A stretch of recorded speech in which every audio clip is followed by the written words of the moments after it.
Sega built Miles Tails Prower to be gaming's ultimate little brother. Safe, pure, protected by the fastest hero alive. He was the anchor of innocence in a world of chaotic gods and super weapons. Except for one episode, Sonic X Episode 77. In a sequence of episodes that completely fractured the franchise's logic, that pure 8-year-old child didn't just lose his innocence. He was hunted by his own allies, pushed into an act of raw violence, and ultimately placed at a military console to personally execute the only person he had ever fallen in love with. The writers put this child through an escalation of trauma so intense that by the time he pulled the final trigger, his old self was already gone. Today, we are uncovering the heavy, dark psychological reality behind the ending of that arc, the structural betrayal of the dubbing process, the cruel irony of Tails' genius, and the real reason this character was never, ever the same again. If you're a returning viewer or new to the channel but you haven't hit that button yet, do it right now. Help us double the community, because what we are breaking down today is exactly why this channel exists. Now let's get into it. To understand the sheer weight of what happened to Tails, you have to understand the specific trap the writers set for him across the entire third season. Tails did not enter this deep space war as a sidekick. He entered it as a commander. When the Metarex began stripping the life force out of planets across the cosmos, the heroes couldn't rely on short bursts of speed anymore. They needed infrastructure. So Tails built the Blue Typhoon, a massive interplanetary warship. And because he built it, he was put in charge of it. Think about the dark psychological shift that happens here. An 8-year-old child is suddenly acting as the captain of a military vessel in a losing war. He is responsible for the lives of Cosmo, Amy, Knuckles, Chris, and his own idol. For over 20 episodes, Tails is subjected to chronic hyper-responsibility. He stops learning how to be a kid because he is too busy calculating how to keep everyone alive. Tails handles it brilliantly because he is a genius, but that genius became his psychological cage. He grew accustomed to the idea that if he just worked hard enough, his intellect could out-engineer tragedy. He believed his brain was a shield, and the narrative allowed him to believe that, right up until it forced him to face the ultimate predator. While Tails is enduring the grinding stress of being a wartime commander, the narrative introduces Cosmo, the last surviving member of a plant-like alien species decimated by the Metarex. Cosmo is the perfect narrative foil for Tails. Where Tails represents logic and cold metal infrastructure, Cosmo represents nature, intuition, and quiet organic life. For the first time in the entire history of the franchise, Tails finds someone who looks at him not as Sonic's smart little brother, but as himself. Cosmo validates Miles Prower as an individual. It's a beautiful, innocent, slow-burn romance that serves as the emotional heart of the space arc. But look at the cruel subtext the writers are setting up. The brighter and purpler their connection becomes, the more devastating the drop is going to be. The audience is being conditioned to watch a classic childhood romance bloom, completely blind to the fact that they are actually watching the assembly of a psychological execution. The true psychological fracturing of Tails doesn't start at the giant cannon in the finale. It starts in episodes 73 and 74, when the warship turns into a hunting ground.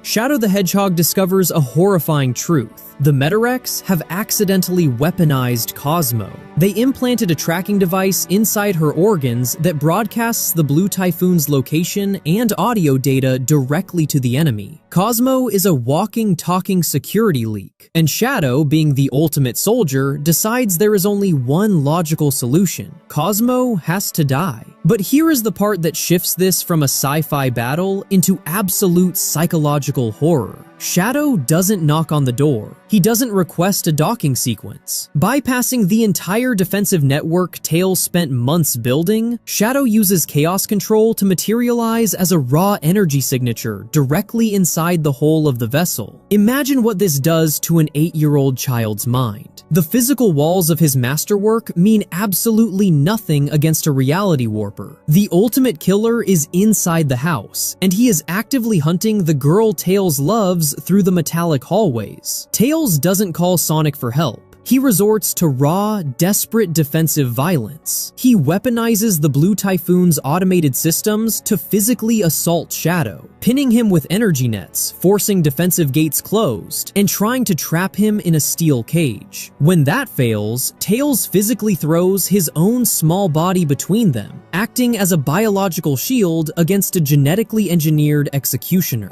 And here is the dark detail the American dub completely scrubbed to protect kids from the horror of the scene. In the Western version, Shadow's dialogue is framed around tactical necessity. He explains why he has to do it, keeping it professional. But in the original Japanese version, Shadow doesn't waste breath on an explanation. When Tails stands in his way, sobbing, begging him to stop, Shadow looks directly into the eyes of an 8-year-old boy and says a single, chilling word: die. He wasn't trying to negotiate. He was ready to execute a child to get to the target. This moment completely shattered Tails' sense of safety. The heroic alliance was a lie. The people he trusted were monsters when the stakes got high enough. Tails was forced to realize that he was completely alone in his mission to protect Cosmo. He had to fight his own friends just to keep her breathing for a few more days. This brings us to the breaking point, the climax of the war against Dark Oak and the Metarex Collective. The Metarex leader merges with the planet's core, transforming into a massive, reality-threatening gravitational singularity. The superforms of Sonic and Shadow are failing to break through. The entire universe is seconds away from collapsing into an evolutionary dead end. That is when Cosmo realizes her terrifying purpose. Her mother, Earthia, had planted a genetic failsafe inside her. Cosmo allows her body to transform, materializing into a giant glowing white tree that physically binds Dark Oak, immobilizing him. But she can't hold him forever. The only way to destroy Dark Oak permanently is to fire the Blue Typhoon's primary weapon, the Sonic Power Cannon, also known as the Sonic Driver, directly into the center of the entity, which means firing it directly through Cosmo. This is the ultimate, unvarnished definition of a psychological trolley problem. If Tails does nothing, the universe dies, including Cosmo. If Tails fires the weapon, the universe lives, but he personally murders the girl who gave him an identity. Tails just spent the last 3 episodes fighting off Shadow, fighting off the universe, doing everything in his power to keep this girl alive, only for the universe to look at him and say, "Good job, now you kill her." And here is where we have to address the massive, unforgivable betrayal of the international dubbing process, because the version of this scene that aired in North America completely shields the audience from the true dark psychology of the moment. In the English 4Kids dub of episode 77, Sonic is framed as the active hero taking control of the situation. Sonic climbs into the chamber, the lights flash, and the burden of the execution is distributed across the team. Tails is sad, but he is framed as a bystander to a heroic sacrifice. But in the original Japanese broadcast, the scene is an absolute psychological nightmare. There is no heroic music, there is only the low ambient hum of the ship's engines, and the agonizing, hyper-realistic sobbing of Tails' voice actor. Super Sonic and Super Shadow are not heroes here, they are ammunition. They are loaded into the chamber as pure, unthinking chaos energy. They cannot see the target. Tails is entirely alone at the primary firing console. Cosmo's spirit speaks directly into his headset, weeping, begging him to pull the lever before her strength gives out. She is literally screaming at an 8-year-old child to kill her. Tails is physically collapsing over the dashboard, screaming at the top of his lungs, begging his big brother Sonic to find a loophole, to run fast enough to change physics, to do anything else. And for the first time in his life, the radio is silent. Sonic cannot fix it. Tails has to look at the monitor, acknowledge that his own scientific masterpiece is pointing directly at Cosmo's heart, and he has to physically pull the lever back with his own hand. He didn't didn't just witness a sacrifice, he carried out an execution.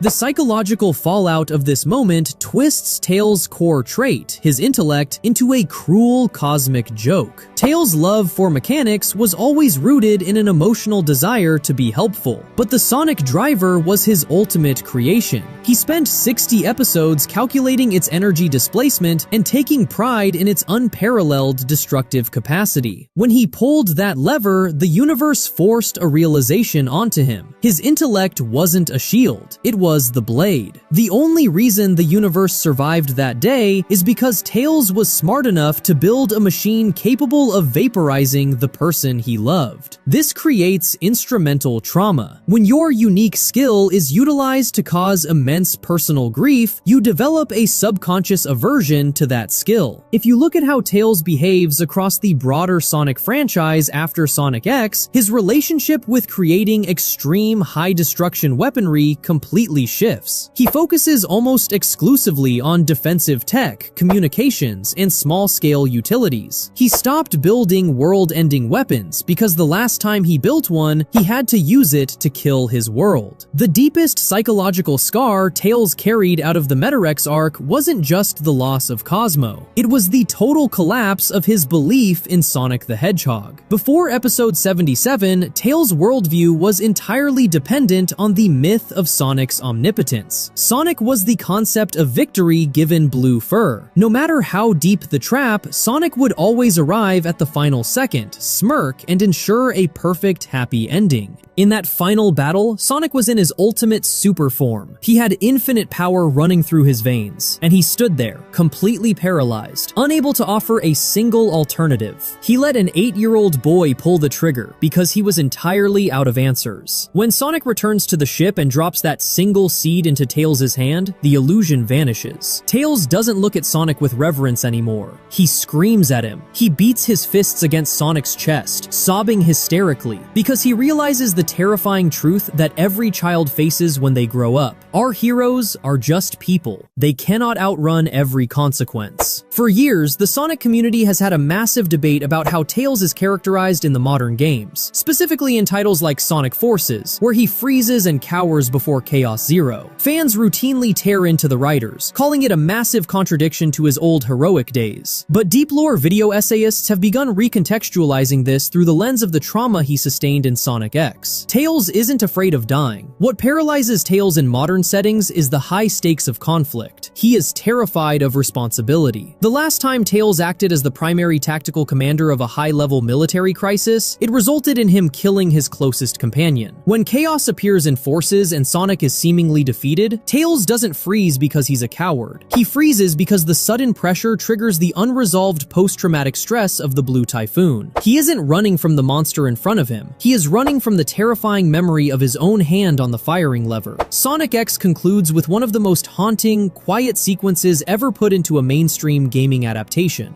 The series leaves Tails back where he started, in his workshop, completely isolated, staring at a single small flower pot on his desk containing a tiny green sprout grown from Cosmo's seed. He didn't move on. He didn't bounce back. He simply learned to manage the silence. The franchise has spent the last 20 years completely ignoring the events of Sonic X, trying to force Tails back into the bright, cheerful little brother mold. But the fandom has never forgotten. The cocky, energetic tech genius we see in the modern era isn't a sign that he's cured, it's an act. He is performing unbroken because the alternative, acknowledging the sheer dark depth of what the universe forced him to do, is something his mind cannot afford to revisit. Tails didn't stay the same after Sonic X. He just learned how to hide the scar behind the wrench. If this breakdown recontextualized that ending for you, hit the comment section and let me know your thoughts. Do you think Shadow was right to try to execute Cosmo early? Or did Tails do the right thing by fighting back? I genuinely want to see where you land on this. Subscribe for more.